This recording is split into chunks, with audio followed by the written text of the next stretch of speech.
हाँ जी, की हाल चाल है सब दा ठीक हो। अच्छा यार, मैं बचपन के बारे कुछ बोलना चाह रहा कि जो इंसान बचपन के होंदा है ना, तो वो लड़ के झगड़ के जिद करके अपने माँ प्यो को हर चीज़ जी है ना लै लेंदा है। जिहड़ी भी चीज़ वो मतलब की होंदी है, जिहड़ी चीज़ उन्हें पसंद आती है, तो वो माँ प्यो ने पता होंदा कि उन्हें अपनी औलाद नूं अपने बच्चों किंज लै के दित्ती है। तो माँ प्यो फिर लाड भी वेखदा, उन्हां दी खुशी की खातर हर दुख भी बर्दाश्त करनों जिहड़ा ना एग्री हो जाते हैं।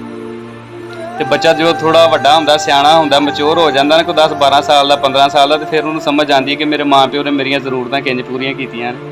ठीक है, तो वो बारे में कुछ लिखिया, तो मैं तुहानूं वो बारे आगाह करना चाह रहा।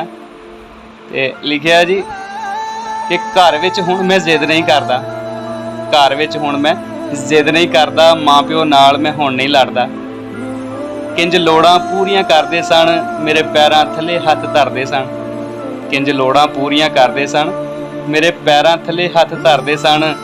ये सोच के पानी अखां विच भरदा, घर विच हुण मैं जिद नहीं करदा। जिंदगी अपनी गुजार बैठे ने, जिंद मेरे तो वार बैठे ने। जिंदगी अपनी गुजार बैठे ने, जिंद मेरे तो वार बैठे ने। हमेशा औलाद दे अगे माँ प्यो हरदा, घर विच हुण मैं जिद नहीं करदा। मैं ठीक नहीं किधरे लग्या सी, मैनू चुक पलकां ते रखिया सी। मैं ठीक नहीं किधरे लग्या सी, मैनू चुक पलकां ते रखिया सी। मेरे माँ प्यो बाज मेरा नहीं सरदा, घर विच हुण मैं जिद नहीं करदा।